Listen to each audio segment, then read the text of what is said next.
안녕하십니까. JTV 저녁 뉴스입니다. 전라북도의 핵심 법안인 탄소법이 국회 법사위 단계에서 정부 여당의 반대로 또다시 보류돼 파문 일고 있습니다. 국회 법사위는 제2소위에서 탄소법을 심의했지만 기재부가 연구기관 신설에 반대한 데다 민주당 간사마저 관련 부처 간 추가 협의를 요구하면서 보류됐습니다. 전라북도는 대통령이 탄소 산업을 공약하고 육성 의지를 거듭 밝히고 있는 상황에서 정부와 여당이 법안 통과를 반대했다며 이례적으로 유감을 표명하고 대처 방안을 고민하고 있습니다.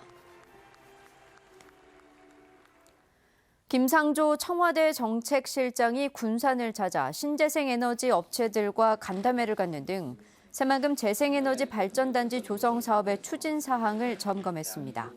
간담회에서 신재생 에너지 업체들은 사업의 추진 속도가 더뎌 투자의 차질을 빚고 있다며 속도감 있는 사업 추진을 요구했습니다. 또 8,300억 원의 송전선로 구축 비용을 부담하고 전기요금 판매 가격까지 하락하는 상황에선 사업성이 크게 우려된다며 대책을 호소했습니다. 김상조 청와대 정책실장은 업체와 지자체의 요구를 정책에 최대한 반영해 사업의 속도를 높이겠다고 밝혔습니다. 전북의 지방 소멸 위험도가 더 높아졌다는 연구 결과가 나왔습니다. 한국고용정보원에 따르면 전북의 지방 소멸 위험 지수는 지난 2013년 0.72에서 올해 0.53으로 더 커졌습니다. 지방 소멸 위험 지수는 1 이상은 정상 단계, 0.5에서 1 미만은 주의 단계, 0.2에서 0.5 미만은 소멸 위험 진입 단계로 숫자가 낮아질수록 위험도가 커집니다. 14개 시군에서는 전주와 군산, 익산을 뺀 11개 시군이 소멸 위험 지역에 포함됐으며 이 가운데 임실의 소멸 위험이 가장 높은 것으로 나타났습니다. 지난 3년간 전북 12개 시군이 서울대 입학생을 낸 가운데 수시 학생부 종합 전형 입학이 수능 위주의 정시 입학보다 많은 것으로 나타났습니다. 이는 정의당 여영구 국회의원이 분석한 결과로 군산과 익산 등 11개 시군에서 수시 입학생이 정시보다 많았고 11개 시군 가운데 김제와 정읍 등 9개 시군은 수시 입학생만 나왔습니다.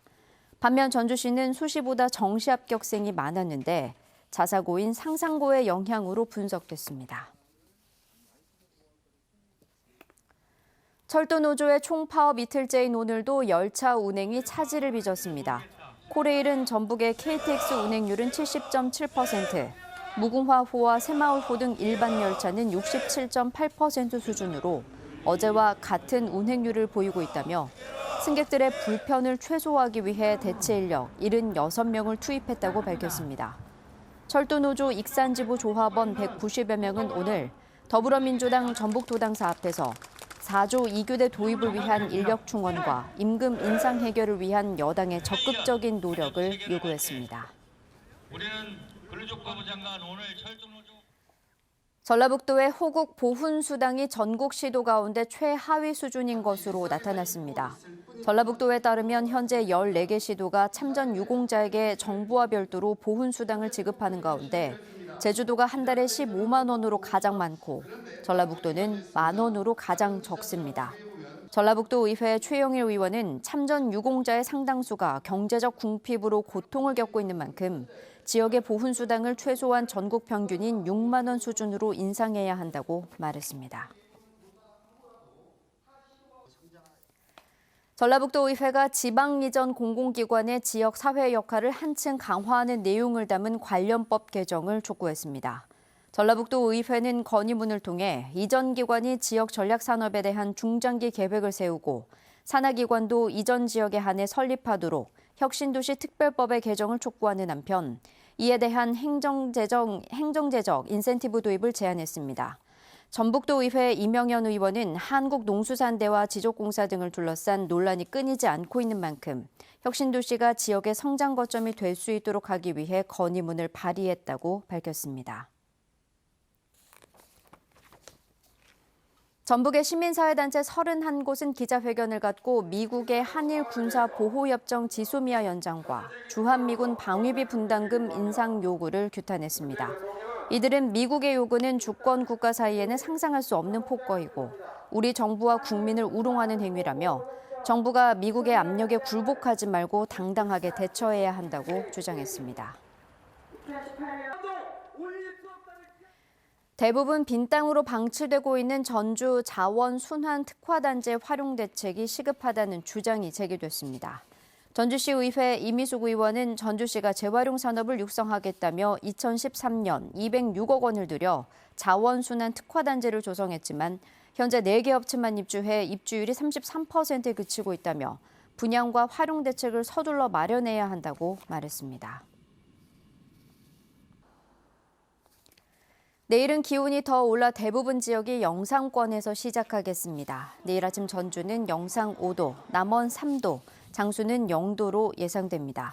낮 기온은 전주 18도, 완주와 고창은 19도까지 오르며 평년 수준을 7도가량 웃돌겠습니다. 내일은 구름이 많다가 낮부터 맑아지겠고 대기 확산이 원활해 먼지 농도는 좋음 단계를 보이겠습니다. 주말까지 대체로 맑고 온화한 날씨가 계속되다가 일요일엔 비가 한 차례 내릴 전망입니다.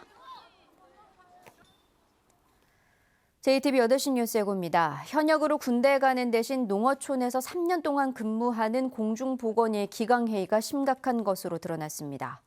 전북의 핵심 법안 가운데 하나인 탄소법이 대통령 공약에도 기재부와 여당의 부정적인 입장에 가로막혀 또다시 국회의 문턱을 넘지 못했습니다. 김상조 청와대 정책비서실장이 새만금 재생에너지 클러스터 사업을 점검하기 위해 군산을 찾았는데 지역의 신재생 에너지 업체들은 속도감 있는 사업 추진을 주문했습니다. 롯데마트로부터 할인 행사 비용을 떠넘겨받은 납품업체들이 갑질을 당한 것도 모자라 민사소송까지 해야 될 처지에 놓였습니다. 자세한 소식은 JTBC 8시 뉴스에서 전해드리겠습니다.